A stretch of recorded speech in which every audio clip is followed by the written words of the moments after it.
There's a control room in your brain that decides every money move you make. And sitting in that control room, your 7-year-old self. They watched your parents stress about bills. They felt the shame of not having the cool stuff. They learned that money equals danger or safety or love or control. You grew up. You changed cities, jobs, bank accounts. But that kid is still there, pressing buttons you can't see. Your bank account is just following their instructions. As a child, you didn't get a clear money lesson. No one explained savings, debt, or investing in simple steps. You learned from scenes that hit hard. A slammed door after a bill arrived. A tight voice saying, "Do you think money grows on trees?"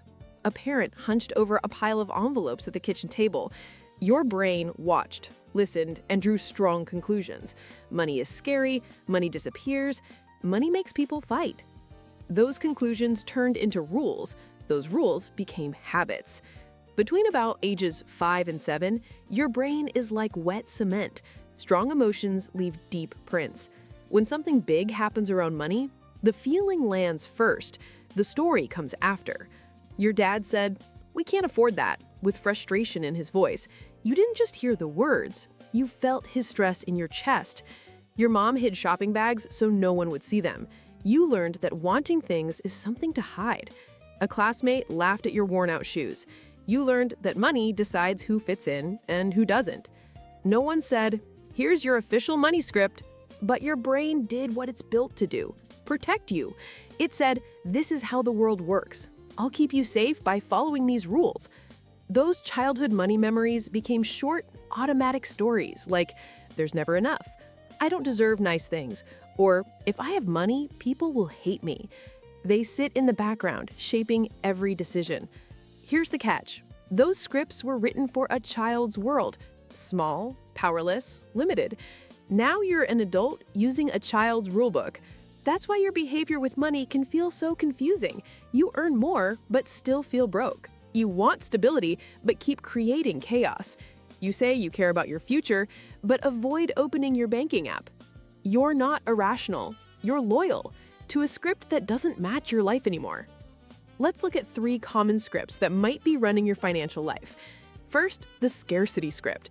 This is the "there's never enough" program. Maybe money was tight growing up. Maybe your parents worried every time a bill came in. As a kid, uncertainty feels like danger. Your brain learned, the world is not safe. There is not enough. I must hold on. As an adult, you might hoard money but feel too scared to invest. You avoid spending on yourself, even when it's reasonable. Every dip in your balance feels like an emergency. From the outside, it can look like discipline.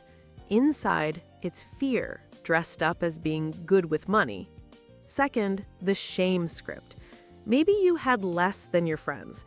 Maybe you heard, "We don't waste money on things like that," making you feel foolish for asking. Maybe your family needed help and you felt exposed when others knew. Shame is one of the strongest feelings a child can have. Your brain linked money and worth. If I cost too much, I'm bad. If I want too much, I get hurt. As an adult, you might feel guilty spending on yourself. Compliments about your success make you uncomfortable. You change the subject when money comes up. Staying small feels safer than risking shame again. Third, the rebellion script. This shows up when money felt like a weapon or cage in your childhood. Maybe one parent controlled all the money and used it to control everyone else. Maybe every spending choice led to a fight. Maybe no was the answer to anything beyond basics. Your child brain decided, when I grow up, I won't live like this. Money won't control me. So now structure feels like punishment. Budgets feel like rules from someone you don't trust. Limits feel like an attack on freedom. You avoid numbers because it feels like judgment. You might overspend to prove you're not controlled, but the debt and stress that follow end up owning you in a different way. These scripts don't always show up alone. You can feel scarcity on Monday, shame on Wednesday, rebellion on Friday. You save hard, binge spend, then beat yourself up. It looks like self-sabotage. In reality, it's your nervous system trying to solve old problems with old rules. So how do you take controls back from your 7-year-old self? It doesn't start with a stricter budget. It starts with awareness. Step 1, trace the pattern. Ask yourself, what is my earliest money memory? Don't chase the perfect answer. Take the first scene that appears. Maybe it's at the store, being told to put something back. Maybe you're hearing your parents whisper about rent. Maybe filling out a free lunch form. Notice the feeling under that memory. Fear, shame, anger, confusion. That feeling became your baseline. Money wasn't just numbers, it was that feeling repeated. Step 2, catch the script in real time. The next time you're about to make a money move and a strong emotion hits, guilt spending, panic checking your balance, anger at budgeting, pause for a second, label it. This feels like scarcity. This feels like shame. This feels like rebellion. You're not trying to crush it, you're turning on the light so you can see who's talking. Step 3, talk back with facts. Not fake positive lines, simple truth. When the voice says, "You don't deserve this," answer, "I worked for this. I'm allowed to use my money on purpose." When it says, "If I look at my balance, it will be bad," answer, "Knowing the number is safer than guessing." When it says, "Budgets are prison," answer, "A plan is me deciding on purpose instead of accident." You're updating an alarm that's been stuck on high alert. Step 4, take one small, safe action that proves a new story. Not a huge move, a small piece of evidence. Check your balance without rushing. Move a tiny amount into savings and say, "This is me taking care of my future." Buy one thing you genuinely need and refuse to apologize. Set a simple spending limit and stick to it. Not to punish yourself, but to show your brain you can handle structure without losing freedom. Each small action writes a new line in your script. Over time, these small votes add up. Every calm decision is a vote for clarity over panic.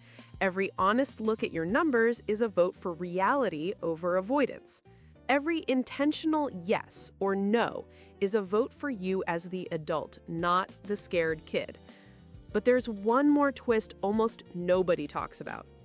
If you grew up in financial chaos, overdrafts, debt collectors, shut-off notices, fights about money, then chaos may feel like home. So when your money starts to look good, when bills are caught up and accounts have breathing room, something in you feels off, exposed, uneasy. That's when you start forgetting to check accounts. That's when spending spikes with no clear reason. That's when you say yes to things you can't afford or delay simple, healthy choices. From outside, it looks like you blew it. Inside, your system is trying to drag you back to stress it knows. If you've thought, "Why do I destroy progress when things start working?" it might be why. It's not that you hate success. Success feels unfamiliar. Safety feels unfamiliar. Stability doesn't match the movie your nervous system has played since childhood. At some point, making more money stops being the main problem. If your script is wired for fear, shame, or chaos, more income just gives more room to repeat patterns bigger. The numbers change. The story doesn't. So maybe the real question isn't, how do I make more money? It's this. How do I rewrite the story I've been living so money finally works for me, not against me?